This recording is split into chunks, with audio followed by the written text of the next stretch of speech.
Solapur news 24 मध्ये आपलं स्वागत आहे। आजच्या प्रमुख बातम्यांवर एक नजर टाकूया। माढा तालुक्यातील उपळाई खुर्द येथे विवाहित महिलेचा विजेचा धक्का लागून मृत्यू झाल्याची धक्कादायक घटना समोर आली आहे। भाग्यश्री रवींद्र क्षीरसागर असे मृत महिलेचे नाव असून या प्रकरणी कुटुंबियांनी संशय व्यक्त केलाय।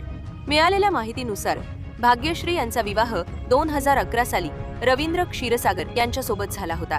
लग्नानंतर पतीकडून दारूच्या नशेत मारहाण, शिवीगाळ तसेच माहेरहून 2 लाख रुपये आणण्याची मागणी करत मानसिक व शारीरिक छळ केल्याचा आरोप तिच्या भावाने केलेल्या तक्रारीत नमूद करण्यात आलाय। याशिवाय तिच्या चारित्र्यावर संशय घेत वारंवार त्रास दिला जात असल्याचंही सांगण्यात आलंय। दरम्यान घरात निष्काळजीपणे उघड्या विद्युत तारा ठेवल्यामुळे भाग्यश्री यांना विजेचा जोरदार धक्का बसला।